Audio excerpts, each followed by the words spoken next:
Being employed makes part of the dreams of most graduates. After finishing tertiary education, first on things to tick off is that first job. You apply and apply until a certain employer is willing to take a bet on you and offer you employment.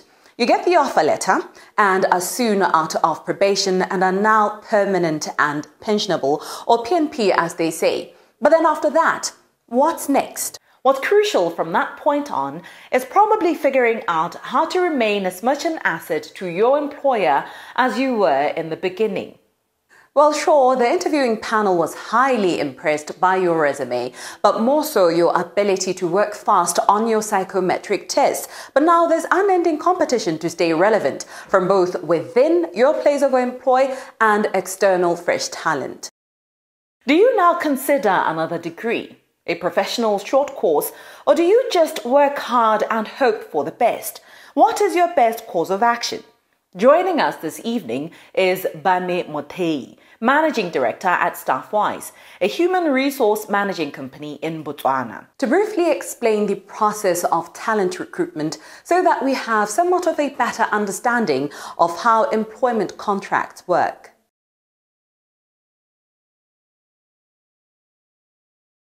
Bame, thank you so much for coming on First Issues and affording us your time. Today we are talking about remaining an asset to and for your employer as an employee.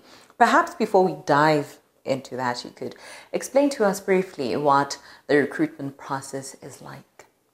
It varies from one organization to the other.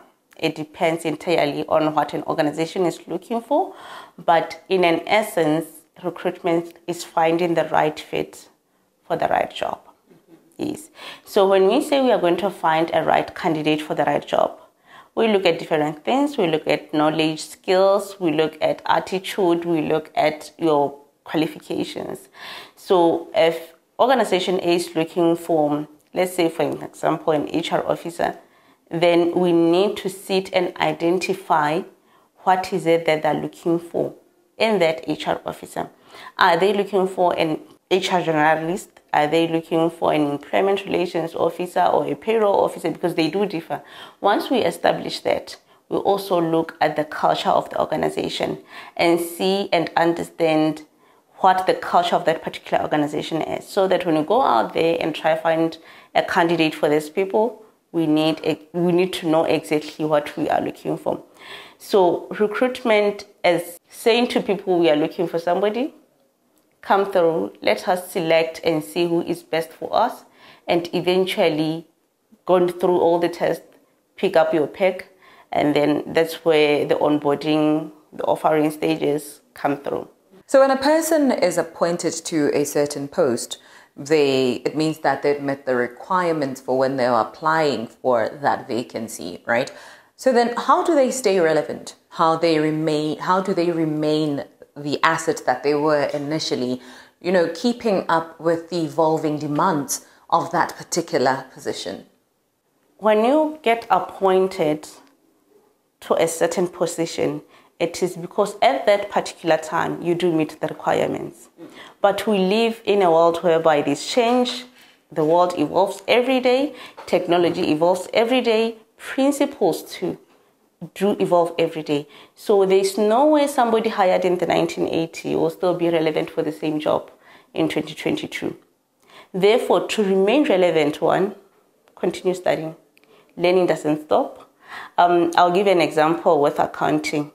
Almost every 2-3 years, there are different principles, accounting principles, finance principles that are being introduced. So if you don't know King whatever, you are not relevant anymore. If you are not chartered, they are not looking for you. So it's simple. You need to keep learning all the time. Not just learning. There are some workshops. There are different conferences associated to different industries or careers that you need to regularly attend and revive your mind and try to remember what you might have learned years before and how it has evolved over the years. Staying an asset in the workplace doesn't only go with education, knowledge, and learning. Even your attitude does matter. For me as an individual, I'll say, okay, for me as an employer, I would hire for attitude. and then train for skill. Because the person who has the right attitude will definitely learn whatever you put across the table. But somebody who comes with an attitude that I know it all, I have whatever it takes, it will be difficult to turn that person into whatever you want in your organization. Don't get in with a certain good attitude, and once you get used to the workplace, you change and you feel you are at home. The workplace can never be your home. You come, execute the key indicators, you go home, you achieve your results. So if you are going to come focused the first 2 years and then the third year you feel you know your CEO, you feel you know your supervisor, and you lose focus, you are no longer an asset in the workplace. They'll replace you as just like the way you came in.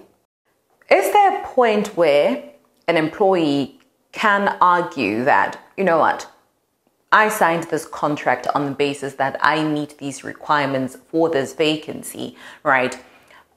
Does that make for a compelling argument to say that this employee is still an asset, regardless of what the trends are, regardless of how much evolution has happened, you know, because there is actually a contractual agreement? From where I am, no.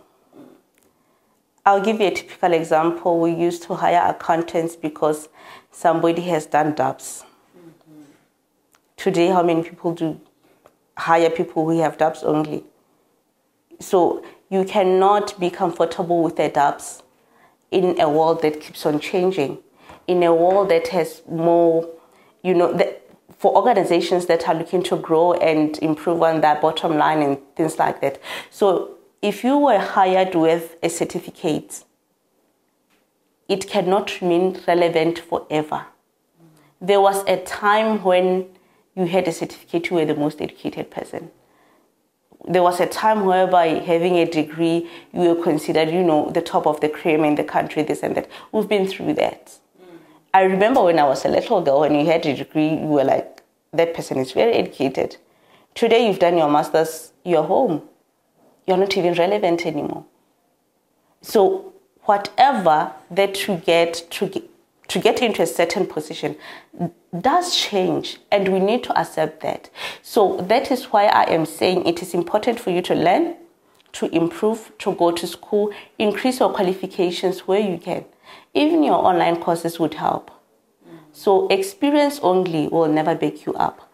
A certain qualification that is mostly outdated will never back you up. That is the reason why even in school we have curriculum reviews, this and that. We are improving on the kind of content that has been there over the years. But if you hang on for content or on to the content that you were taught 10 years ago, then there's no way you are going to, you know, contribute positively. You know, we're speaking right now of, you know, furthering your education, bettering yourself intellectually, you know, fixing up your attitude, improving your approach to life. But can there ever come a point where one has reached the ceiling up to which they can grow, or they can, you know, assert themselves, if you will?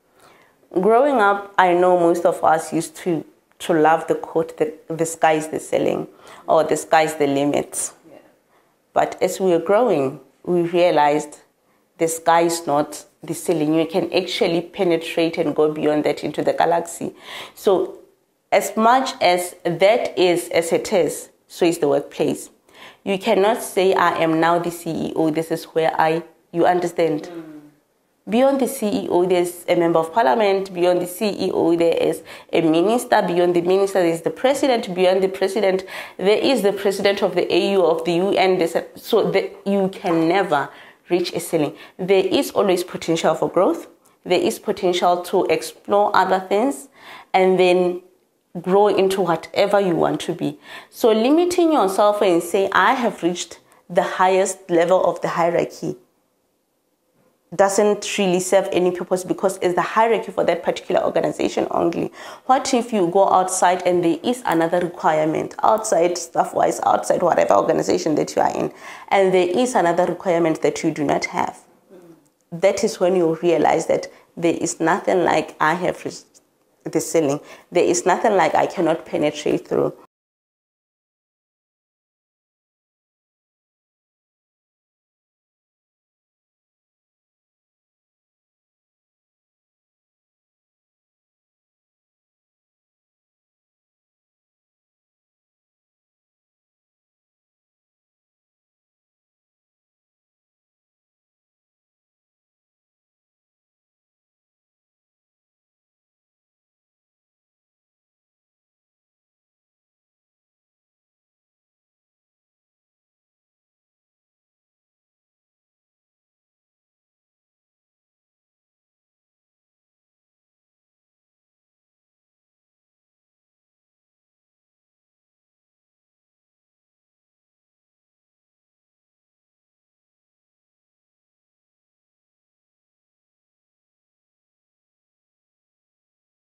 This program was brought to you in association with First National Bank of Botswana.